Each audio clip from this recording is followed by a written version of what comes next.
بسم اللہ الرحمن الرحیم ایاک نعبد و ایاک نستعین ثم انہ لما ذکر الحقیق بالحمد، پھر جب ذکر کیا گیا لائق بالحمد کو، ووصف بصفات عظام، اور اس کو موصوف کیا گیا بڑی صفات کے ساتھ، تمیز بہا، ممتاز ہو گیا ان صفات کی وجہ سے، عن سائر الذوات، باقی ذاتوں سے، وتعلق العلم بمعلوم معین، اور علم متعلق ہو گیا معلوم معین کے ساتھ، خوطب بذالک، تو اس کو خطاب کیا گیا اس کے ساتھ، اے یا من ھذا شانہ، یعنی اے وہ ذات کی جس کی یہ شان ہے، نخصک بالعبادت، ہم تمہیں خاص کرتے ہیں عبادت کے ساتھ، والاستعانت، اور مدد طلب کرنے کے ساتھ، لیکون ادل علی الاختصاص، تاکہ ہو جائے یہ زیادہ دلالت کرنے والا اختصاص پر، وللترقی من البرہان الی العیان، اور دلیل سے مشاہدہ کی طرف ترقی کے لیے، اور والانتقال من الغیبت الی الشہود، اور غیبت سے شہود کی طرف انتقال کے لیے۔ ثم انہ لما ذکر، سوال کا جواب ہے، سوال ہوتا ہے الحمدللہ رب العالمین الرحمن الرحیم مالک یوم الدین، یہ سب غائب کے حکم میں ہیں کیونکہ یہ اسم ظاہر ہیں اور اسم ظاہر غائب کے حکم میں ہوتا ہے، تو پھر ایاک نعبد و ایاک نستعین میں خطاب کیوں کیا گیا؟ یہ التفات من الغیبت الی الخطاب ہے۔ الحمدللہ رب العالمین الرحمن الرحیم مالک یوم الدین، یہ سب غائب کے حکم میں ہیں کیونکہ یہ سب اسم ظاہر ہیں اور اسم ظاہر غائب کے حکم میں ہوتا ہے، تو ایاک نعبد و ایاک نستعین یہاں پر خطاب کیوں کیا گیا؟ یہاں پر بھی غائب ہونا چاہیے تھا، ایاہ نعبد و ایاہ نستعین، ہم اسی کی عبادت کرتے ہیں اور اسی سے مدد چاہتے ہیں، تو یہ التفات من الغیبت الی الخطاب کیوں ہے؟ اس کا جواب دیا کہ جب اس ذات کو ذکر کیا گیا جو حمد کے لائق ہے، اور ایسی صفات بیان کی گئیں جو عظیم ہیں، جن کی وجہ سے ذات باری تعالیٰ باقی ذاتوں سے ممتاز ہو گئی، اور علم معلوم معین کے ساتھ متعلق ہو گیا، تو گویا کہ اللہ تعالیٰ مشاہد ہیں، اور یہ مشاہدہ علمی ہے، تو جو مشاہد ہو اس کو تو خطاب کیا جاتا ہے، غیب کا صیغہ استعمال نہیں کیا جاتا، اسی وجہ سے فرمایا ایاک نعبد و ایاک نستعین۔ جب اس ذات کو ذکر کیا گیا جو حمد کے لائق ہے، اور اس کے لیے ایسی عظیم صفات ذکر کی گئیں جس کی وجہ سے وہ باقی ذاتوں سے ممتاز ہو گیا، اور علم معلوم معین کے ساتھ متعلق ہو گیا، تو گویا اللہ تعالیٰ مشاہد ہو گئے، اور مشاہد کو تو خطاب ہوتا ہے، اسی وجہ سے فرمایا ایاک نعبد، یعنی اے وہ ذات کی جس کی یہ شان ہو، نخصک بالعبادت والاستعانت، ہم تمہیں عبادت اور استعانت کے ساتھ خاص کرتے ہیں، اور یہ خطاب اس وجہ سے بھی کیا گیا تاکہ یہ اختصاص پر زیادہ دلالت کرے کہ اللہ تعالیٰ ہی عبادت اور استعانت کے ساتھ خاص ہیں، اور تاکہ دلیل سے مشاہدے کی طرف ترقی ہو جائے۔ الحمدللہ رب العالمین میں صرف دلیل تھی، اور ایاک نعبد میں مشاہدہ ہے، عیان ہے، تو دلیل سے عیان کی طرف ترقی ہو جائے اور غیبت سے شہود کی طرف انتقال ہو جائے۔ ایاک نعبد خطاب اس لیے بھی ہے تاکہ یہ اختصاص پر زیادہ دلالت کرے، کیونکہ ایاک اس بات پر زیادہ دلالت کرتا ہے کہ ذات باری تعالیٰ ہی عبادت و استعانت کے ساتھ مختص ہیں، اور تاکہ دلیل سے عیان کی طرف ترقی ہو جائے۔ الحمدللہ رب العالمین الرحمن الرحیم مالک یوم الدین، یہ سب دلیل ہیں اور مشاہدہ نہیں ہے۔ ایاک نعبد میں مشاہدہ ہے، تو یہ دلیل سے عیان کی طرف ترقی ہو گئی اور غیبت سے شہود کی طرف انتقال ہو گیا۔ فَكَأَنَّ الْمَعْلُومَ صَارَ عِيَانًا وَالْمَعْقُولَ مُشَاهَدًا وَالْغَیبَةَ حُضُورًا، تو جب غائب کے صیغوں سے حاضر کی طرف، خطاب کی طرف انتقال ہو گیا، تو جو چیز معلوم تھی گویا وہ مشاہد ہو گئی، اور جو چیز عقل میں آنے والی تھی وہ مشاہد ہو گئی، اور جو چیز غائب تھی وہ حاضر ہو گئی۔ فَكَأَنَّ الْمَعْلُومَ صَارَ عِيَانًا، اس کا مطلب یہ ہے کہ جب غیبت سے خطاب کی طرف انتقال ہوا تو جو چیز معلوم تھی وہ سامنے آ گئی، جو چیز عقل میں آ رہی تھی، صرف ذہن میں تھی، وہ مشاہد ہو گئی، اور جو چیز غائب تھی وہ حاضر ہو گئی۔ بنا اول الکلام علی ما هو مبادی حال العارف،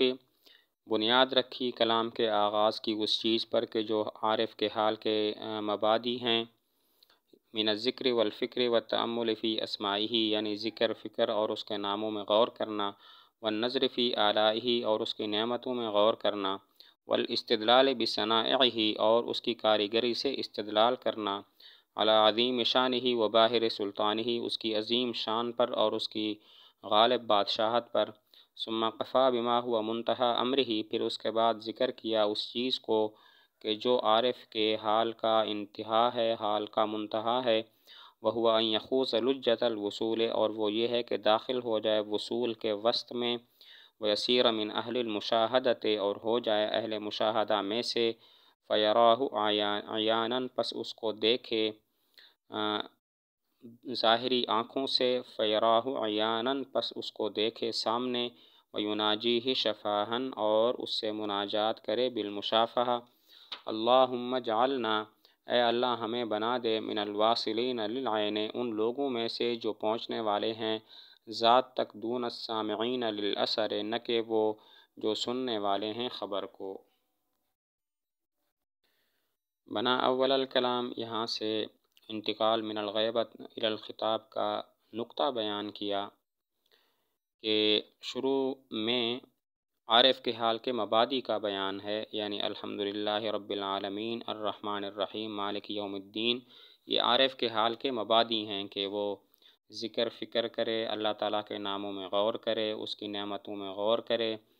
اور اس کی کاریگری سے اس بات پر استدلال کرے کہ اللہ تعالیٰ کتنے عظیم الشان ہیں اور اللہ تعالیٰ کی بادشاہت کتنی غالب ہے۔ پھر مبادی کو ذکر کرنے کے بعد اب عارف کے حال کی انتہا کو بیان کی ہے کہ وصول کے سمندر میں غرق ہو جائے اور پھر اہل مشاہدہ میں سے ہو جائے، گویا کہ اللہ تعالیٰ کو دیکھ رہا ہے۔ تو اب اس میں اشارہ ہو گیا ایاک نعبد و ایاک نستعین کی طرف۔ تو یہ نقطہ ہے انتقال من الغیبت الی الشہود کا، من الغیبت الی الخطاب کا۔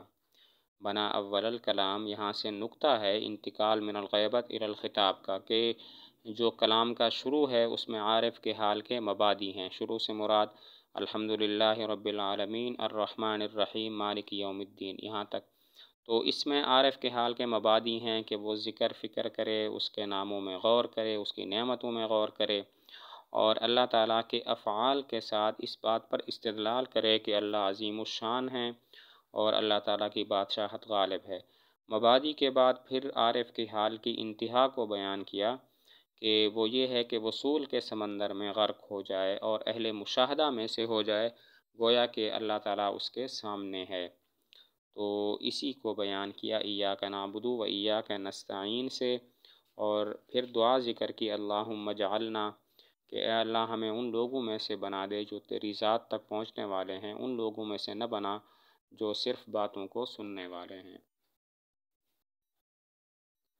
ومن عادت العرب، اور عرب کی عادت میں سے ہے التفنن فی الکلام،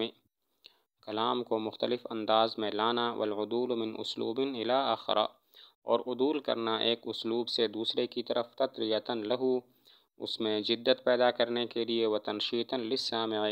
اور سامع کو چست کرنے کے لیے، فیعدل من الخطاب الی الغیبت، پس عدول کیا جاتا ہے خطاب سے غیبت کی طرف، ومن الغیبت الی التکلم، اور غیبت سے تکلم کی طرف، وبالعکس، اور عکس کے ساتھ، قولہ تعالیٰ، جیسے اللہ تعالیٰ کا قول، حتی اذا کنتم فی الفلک وجرین بہم، اور اللہ تعالیٰ کا قول، واللہ الذی ارسل الریاح فتثیر سحابا فسقناہ، اور امرؤ القیس کا یہ قول، تطاول لیلک بالاسمد ونام الخلیج ولم ترقدی وباتت لہ لیلۃ کلیلۃ ذی العائر الارمد، لمبی ہو گئی تیری رات اسمد میں، اور سو گیا خالی عن العشق، ولم ترقدی، اور تو نہیں سویا، وباتا، اور اس نے رات گزاری، وباتت لہ لیلۃ، اور اس کے لیے گزاری رات نے رات، کلیلۃ ذی العائر الارمد، مثل آشوب چشم میں مبتلا شخص کی رات کے، وذالک من نبأ، اور یہ اس خبر کی وجہ سے ہے، جاءنی، جو میرے پاس آئی ہے، وخبرتہ عن ابی الاسود، اور مجھے خبر دی گئی ابو الاسود کے موت کی۔ ومن عادت العربی، یہاں سے التفات کا فائدہ بیان کرتے ہیں کہ عرب کی عادت ہے کہ وہ کلام کو مختلف انداز میں لاتے ہیں اور ایک اسلوب سے دوسرے اسلوب کی طرف عدول کرتے ہیں، اور ایسا وہ کرتے ہیں دو وجہ سے: نمبر ایک تاکہ کلام میں جدت پیدا ہو جائے، اور نمبر دو تاکہ سامع کو چستی آ جائے اور اس میں بوریت نہ ہو۔ عرب کی عادت ہے کہ وہ کلام کو مختلف انداز میں لاتے ہیں، ایک اسلوب سے دوسرے اسلوب کی طرف عدول کرتے ہیں، پہلے خطاب پھر غیبت۔ تو اس طرح وہ یہ کام کرتے ہیں دو وجہ سے: نمبر ایک تاکہ کلام میں جدت پیدا ہو جائے، اور نمبر دو تاکہ سامع کے اندر چستی پیدا ہو جائے، وہ سست نہ ہو۔ تو اب وہ ایک اسلوب سے دوسرے اسلوب کی طرف انتقال کرتا ہے، اور اس کی کل 6 صورتیں ہیں۔ نمبر ایک التفات من الغیبت الی الغیب، نمبر ایک التفات من الخطاب الی الغیبت، نمبر دو التفات من الغیبت الی الخطاب، نمبر تین التفات من الغیبت الی التکلم، اور نمبر چار التفات من التکلم الی الغیبت، نمبر پانچ التفات من الخطاب الی التکلم، اور نمبر 6 التفات من التکلم الی الخطاب۔ التفات کی کل 6 صورتیں ہیں: نمبر ایک التفات من الخطاب الی الغیبت، نمبر دو التفات من الغیبت الی الخطاب، نمبر تین التفات من الغیبت الی التکلم، نمبر چار التفات من التکلم الی الغیبت، نمبر پانچ التفات من الخطاب الی التکلم، اور نمبر 6 التفات من التکلم الی الخطاب۔ کقولہ تعالیٰ، چند التفات کی چند مثالیں ذکر کی: حتیٰ اذا کنتم فی الفلک وجرین بہم، تو یہاں پر راکبین سفینہ کشتی کے سواروں کو ذکر کیا کنتم فی الفلک خطاب کے ساتھ، اور پھر وجرین بہم میں یہ غیبت ہے، بہم ہم ضمیر کا مرجع وہ غائب راکبین سفینہ ہیں، تو یہ التفات من الخطاب الی الغیبت ہو گیا۔ حتیٰ اذا کنتم فی الفلک وجرین بہم، اذا کنتم فی الفلک یہ خطاب ہے راکبین سفینہ کو، اور جرین بہم میں التفات ہو گیا اسی خطاب سے غیبت کی طرف، کیونکہ بہم غیبت ہے۔ واللہ الذی ارسل الریاح فتثیر سحابا فسقناہ، اب اللہ اس میں ظاہر ہے جو کہ غائب کے حکم میں ہے، اسی وجہ سے ارسلہ کی ضمیر غائب کی ذکر کی، اور فسقناہ میں تکلم ہے، تو یہ التفات من الغیبت الی التکلم ہو گیا۔ واللہ الذی، اللہ اس میں ظاہر ہے جو کہ غائب کے حکم میں ہوتا ہے، اسی وجہ سے ارسلہ کی ضمیر بھی غائب کی ہے، اور فسقناہ میں تکلم ہے، تو یہ التفات من الغیبت الی التکلم ہو گیا۔ امرؤ القیس کا یہ شعر ہے: تطاول لیلک بالاسمد ونام الخلی ولم ترقدی وباتت لہ لیلۃ کلیلۃ ذی العائر الارمد۔ تو یہاں پر اس کا ترجمہ ہو گیا تھا، تو یہاں پر تطاول لیلک کہا، حالانکہ یہ ہونا چاہیے تطاول لیلی، میری رات لمبی ہو گئی، تو یہاں پر لیلک کہا، لیلوکی کہا اگر نفس مراد ہو، لیلوکی نفس کو خطاب کر دیا، تو یہ التفات من التکلم الی الخطاب ہو گیا، اور باتا پھر غائب ہے، تو یہ التفات من الخطاب الی الغیبت ہو گیا، اور وذالک من نبأ جاءنی وخبرتہ یہ تکلم ہے، تو یہ التفات من الغیبت الی التکلم ہو گیا۔ اس شعر کا ترجمہ پھر پڑھ لیتے ہیں کہ تیری رات لمبی ہو گئی اسمد میں، اور ونام الخلی اور سو گیا خالی عن العشق، ولم ترقدی اور تو نہیں سویا، وبات اور وہ سو گیا،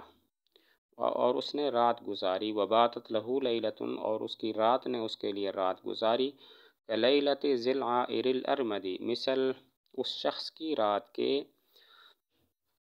جو آنکھ کی گندگی والا ہو، الارمد آنکھ کی تکلیف والا ہو، وذالک من نبأ اور یہ اس خبر کی وجہ سے ہے، جاءنی جو میرے پاس آئی ہے، وخبرتہ عن ابی الاسود اور مجھے خبر دی گئی ابو الاسود کی موت کی۔ تو یہاں پر تطاول لیلی ہونا چاہیے کہ میری رات لمبی ہو گئی، لیکن نفس کو خطاب کر کے کہا لیلو کی، تو یہ التفات من التکلم الی الخطاب ہو گیا، اور پھر کہا باتا یہ غائب ہے، تو یہ التفات من الخطاب الی الغیبت ہو گیا، اور پھر کہا وذالک من نبأ جاءنی یہ تکلم ہے، تو یہ التفات ہو گیا من الغیبت الی التکلم۔